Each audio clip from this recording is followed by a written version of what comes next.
Bismillahirrahmanirrahim. Assalamualaikum warahmatullahi wabarakatuh. Alhamdulillah wabihi nasta'inu ala umuri dunya waddin, wassalatu wassalamu ala asyrafil anbiya'i wal mursalin wa ala alihi wa ashabihi ajma'in, amma ba'd. Asyhadu an la ilaha illallah wa asyhadu anna muhammadar rasulullah la nabiyya ba'da. Qala rabbi shrah li sadri wa yassir li amri wahlul 'uqdatam min lisani yafqahu qawli. Alhamdulillahirabbil alamin. Bertemu kembali dalam segmen membaca buku Kalam Murabi, kisah-kisah tarbawi penuh inspirasi karya Ustadz Imam Nur Suharno. Ya, mohon maaf sebelumnya kalau suaranya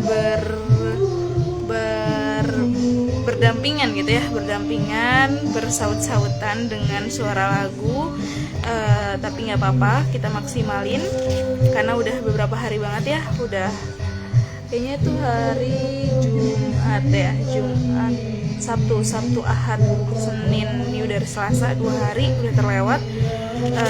Kita kembali lagi di kisah ke-15 yang berjudul proporsional dalam ibadah. Ya, bismillahirrahmanirrahim.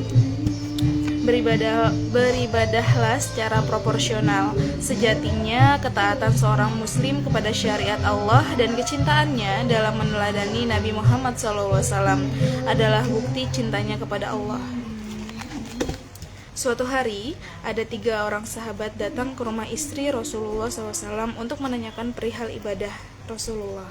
Setelah diberitahu, mereka berkata, "Siapalah kita dibanding Nabi, karena beliau telah diampuni semua dosanya, baik yang telah lalu maupun yang akan datang." Kemudian, salah seorang dari mereka berkata, "Saya akan selalu sholat sepanjang malam." Yang lain berkata, "Saya akan berpuasa. Saya akan selalu berpuasa." Dan yang lain lagi berkata, "Saya akan menjauhi diri dari perempuan dan tidak akan menikah selamanya." Setelah Rasulullah SAW mengetahui tentang tekad mereka, lalu Rasulullah bersabda, "Apakah kalian tadi yang bicara begini dan begitu? Demi Allah, sesungguhnya aku adalah orang yang paling takut dan paling takwa kepada Allah di antara kalian. Tetapi aku menikah, tapi aku berpuasa dan berbuka, aku sholat dan tidur, aku juga menikahi perempuan. Itulah sunnah-sunnahku.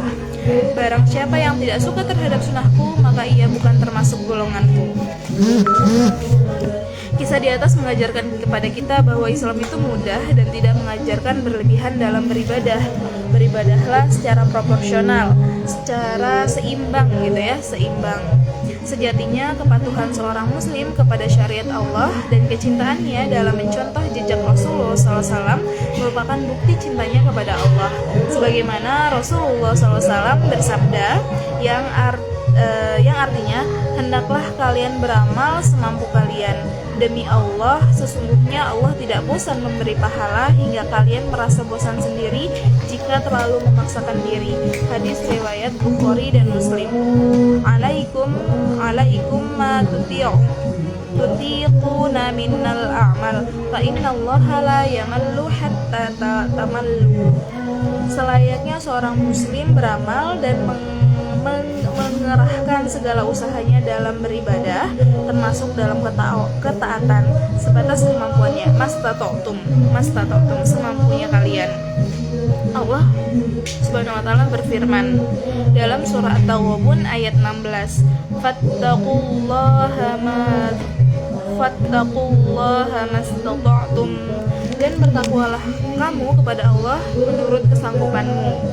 Dalam firman Allah yang lain, Allah berfirman, A'udzubillahi minasyaitonirrajim, la yukallifullahu nafsan illa wus'aha. Surah Al-Baqarah ayat 286. Sikap gulu atau berlebihan dalam agama menjadi sumber kehancuran umat sebelum Islam. Oleh karena itu, Rasulullah SAW melarang sikap seperti ini supaya umat Islam tidak mengalami nasib yang sama dengan umat sebelumnya.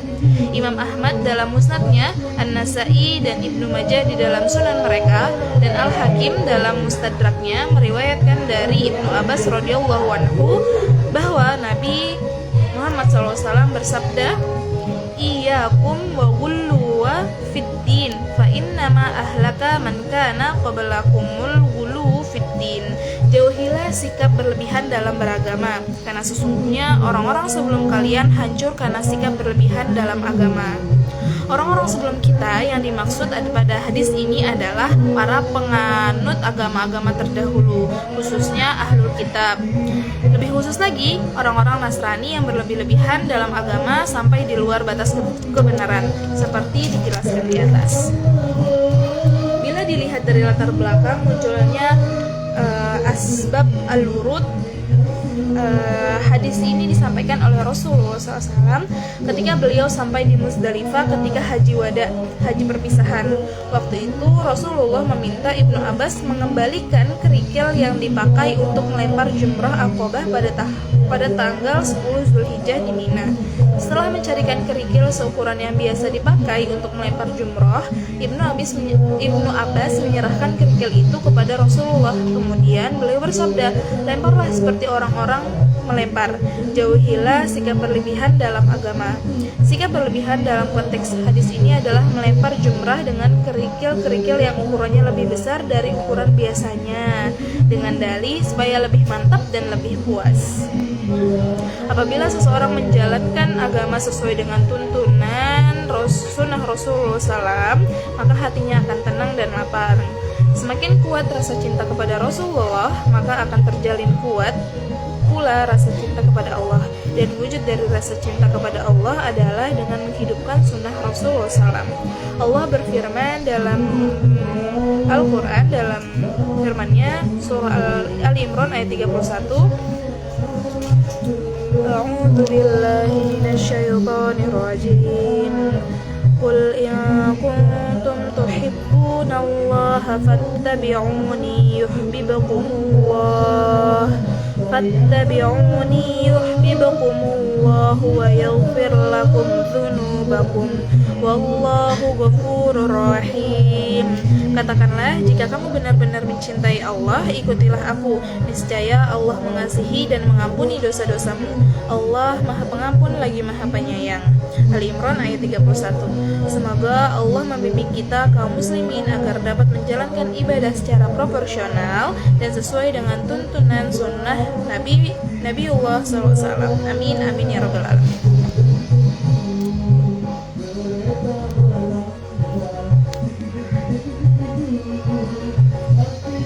Dalam hadis yang lainnya bahwa Allah itu Allah mencintai orang yang berilmu daripada orang yang ahli ibadah. Kenapa? Karena mungkin kalau ahli ibadah ya udah di ibadah nggak salah. Tapi alangkah lebih bertingkatnya derajat seseorang apabila ibadah tersebut dilakukan atas dasar ilmu yang ia ketahui, kayak gitu. Kalau misalnya kita wudu, kita tahu nih kalau misalnya wudu ini untuk harus dilakukan sebelum sholat, kayak gitu ya.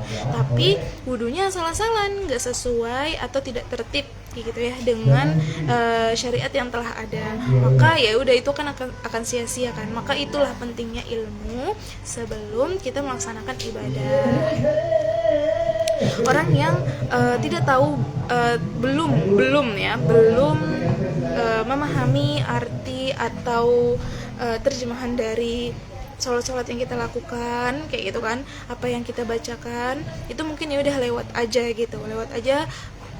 mungkin cuma sampai di lisannya. Tapi orang yang masya Allah ulama, para alim ulama, orang yang mengerti Al-Quran, orang yang mengerti bahasa Arab, maka ketika membaca atau melaksanakannya itu pasti menyentuh gitu ya, meresapi, akhirnya akan terbentuk karakter yang sesuai dengan apa yang Allah inginkan gitu, apa yang Allah perintahkan. Hatinya menjadi tenang, mengetahui di mana misalnya ayat yang ini tentang ancaman, dia pasti akan sedih, dia akan nangis karena tahu asbabun nuzulnya gitu kan, asbabun nuzul dari ayat tersebut, kayak gitu ya.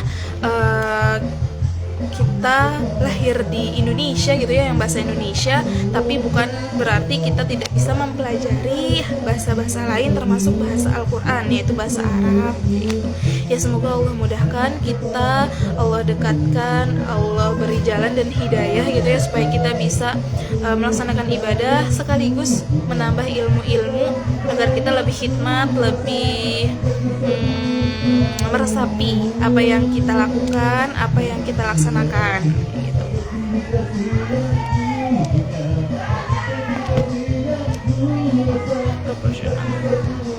Oh iya, ada lagi. Allah juga menyukai orang yang proporsional dalam ibadah gitu ya.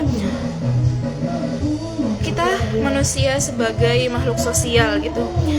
Allah dan Rasulullah lebih menyenangi kita bermuamalah dengan orang lain, bukan yang cuman sholat terus dari pagi sampai malam, sholat di dalam masjid terus, itu ngaji terus, itu nggak apa-apa, tapi Allah lebih menyukai orang-orang yang bermuamalah juga, mensyiarkan mungkin mensyiarkan agama Islam ini kepada masyarakat, melakukan pendekatan, melakukan hubungan atau interaksi sosial kepada yang lain. Mungkin hikmah-hikmah atau hidayah-hidayahnya Allah itu bisa kita dapatkan melalui orang lain juga, di tempat-tempat yang lain juga. Semoga Allah mudahin kita bertemu dengan banyak orang sehingga kita bisa mengenal kekuasaannya Allah, mengenal penciptaannya Allah yang lebih luas lagi gitu ya, bisa melihat kota-kota, negeri-negeri yang di sana ada Islam seperti itu. Ya itu aja mungkin untuk hari ini, reminder untuk aku sendiri bahwa kita harus proporsional dalam ibadah, proporsional juga dalam duniawi kayak gitu. Jadi enggak yang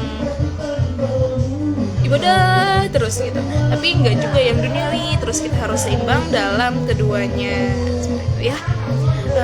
Terima kasih apabila ada salah-salah kata ataupun penyampaian dari aku yang keliru, mohon koreksinya di kolom komentar, terbuka untuk siapa aja. Oke, itu aja mungkin. Wabillahi taufiq wal hidayah. Wassalamualaikum warahmatullahi wabarakatuh.